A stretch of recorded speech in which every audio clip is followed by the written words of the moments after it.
Sub inspector Vikram और constable Arjun अपनी shift पूरी कर रहे थे और ये शहर की पुलिस फोर्स के भरोसेमंद चेहरे थे।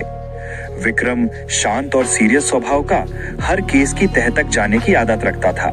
वहीं अर्जुन थोड़ा चंचल और उत्साही, किसी भी चुनौती से पीछे हटने वालों में से नहीं था। तभी उनके सामने टेबल पर एक अननोन नंबर से आया कॉल। अर्जुन ने कॉल उठाया। हेलो, कौन? लेकिन किसी की आवाज नहीं आई। अचानक से एक आवाज आई। आवाज दिल दहला देने वाली थी। एक धीमी, कांपती हुई आवाज जिसमें डर साफ झलक रहा था। फिर किसी ने बोला, वो मुझे मार देंगे, मुझे बचाओ। आवाज के अंत में एक तीखी चीख थी और फिर सिर्फ सन्नाटा। कोई मुसीबत में है, हमें जाना चाहिए। विक्रम ने कॉल रिकॉर्डिंग को फिर से चलाया। इस बार उसने ज्यादा ध्यान से सुना। वो मुझे मार रही है, मुझे बचा लो। कोई एड्रेस नहीं दिया, हम कैसे मदद करें? हमें लोकेशन भी नहीं मालूम। कुछ ही मिनटों में उन्हें उसी जगह से एक और कॉल आया जो थोड़ी ही दूरी पर एक खाली पड़ी हवेली का पता बता रहा था। हवेली, जिसे सब लोग काली कोठी के नाम से जानते थे, बरसों से वीरान पड़ी थी और उसके बारे में कई डरावनी कहानियां बहुत मशहूर थीं। कहा जाता था कि वहां एक पुरानी आत्मा का वास है जो रात में जाग उठती है। काली कोठी? यार, वो जगह तो भूतिया है, हम वहां क्यों जाएं? हमें जाना होगा अर्जुन। वो आवाज, वो कोई मजाक नहीं था। हो सकता है किसी की जान खतरे में हो। दोनों ने अपनी जैकेट उठाई, बंदूकें कसी और अपनी जीप में काली कोठी की ओर चल दिए। रात का सन्नाटा उनकी गाड़ी की आवाज को निगल रहा था। शहर की जगमगाहट पीछे छूटती जा रही थी और रास्ता घने, डरावने पेड़ों से घिरता जा रहा था।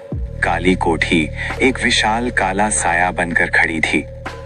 टूटी हुई खिड़कियां, उखड़े हुए दरवाजे और चारों ओर फैली हुई झाड़ियां उसे एक भूतिया हवेली बना रही थीं। हवा में एक अजीब सी ठंडक थी जो मौसम से कहीं ज्यादा थी। मुझे यहाँ बिल्कुल अच्छा नहीं लग रहा विक्रम। शांत रहो। दोनों ने टॉर्च की रोशनी हवेली के अंदर डाली। धूल और मकड़ी के जालों से भरा विशाल हॉल, टूटे हुए फर्नीचर और दीवारों पर अजीबोगरीब निशान। जैसे ही वो अंदर घुसे, एक भयानक सरसराहट हुई। एक पर्दा हवा में लहराया, जबकि कोई हवा का झोंका था ही नहीं। टॉर्च की रोशनी हर कोने में घूम रही थी। हर आहट पर वो चौकन्ने हो रहे थे। हेलो, कोई है? जवाब में सिर्फ सन्नाटा था, लेकिन ये सन्नाटा भरा हुआ था, जैसे कोई उन्हें देख रहा हो, सुन रहा हो। वो धीरे धीरे हवेली के अंदरूनी हिस्सों में बढ़ते गए। हर कदम पर उन्हें लग रहा था जैसे कोई उनके पीछे चल रहा हो। दूसरे माले पर उन्हें एक कमरा मिला जहां फर्नीचर एक अजीबोगरीब तरीके से पड़ा हुआ था, लेकिन वो फर्नीचर एकदम साफ था। तभी अर्जुन को एक कोने में कुछ दिखा। एक छोटी सी बच्ची की गुड़िया जो फटी हुई थी और जिसकी आंखें खाली थी। जैसे ही उसने गुड़िया को छूने के लिए हाथ बढ़ाया, गुड़िया की खाली आंखें चमक उठी और एक धीमी, खूंखार हंसी हवेली में गूंज गई। ये क्या था? विक्रम ने अपनी बंदूक तान ली। शांत, कुछ नहीं है। हवा में एक भारीपन, एक दबाव, जैसे कोई साया उन्हें दबा रहा हो। दीवारों पर बनी कुछ पुरानी नक्काशी जो पहले ठीक से दिखाई नहीं दे रही थी, अब धीमी रोशनी में दिखने लगी। उन पर भयानक फोटो बनी थी जो इंसानों और किसी अनजान जीव का चेहरा था। विक्रम, देखो। दीवार पर बने एक निशान से एक काला चिपचिपा पानी जैसा लग रहा था। वो धीरे धीरे नीचे गिर रहा था और जैसे ही वो जमीन पर गिरा, उसने एक भयानक सड़े हुए मांस की गंध पैदा की। भागो।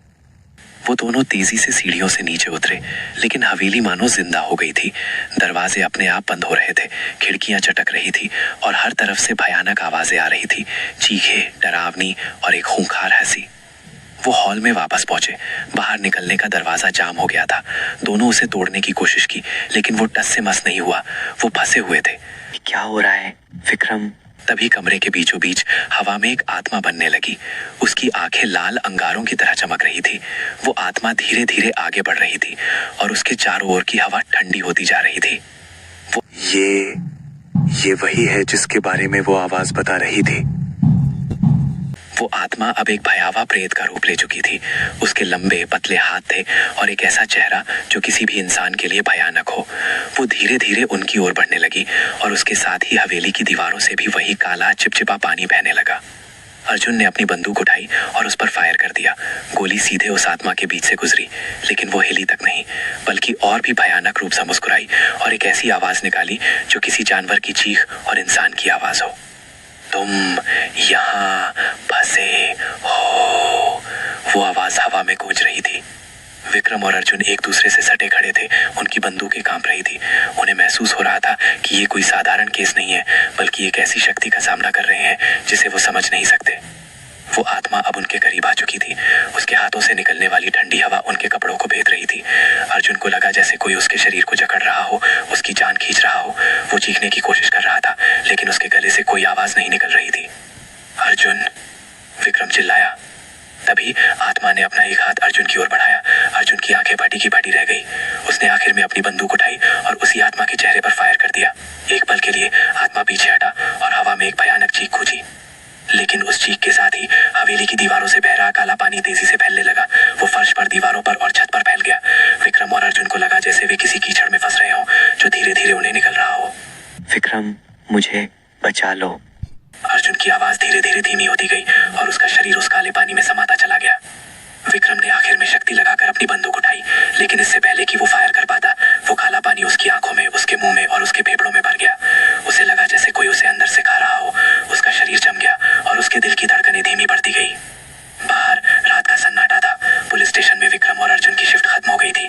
उनकी जीप काली कोठी के पास लावारिस खड़ी थी, जिसके चारों ओर सिर्फ अंधेरा और खामोशी थी। काली कोठी के अंदर, जहां कभी दो बहादुर पुलिस अधिकारियों ने न्याय की तलाश में कदम रखा था, अब सिर्फ एक भयानक सन्नाटा था और दीवारों पर वही प्राचीन नक्काशी धीमी रोशनी में एक बार फिर से उभरने लगी, जैसे कि वो उस रात की भयानक कहानी को याद दिला रही हूँ जो कभी अनसुलझी रह गई थी।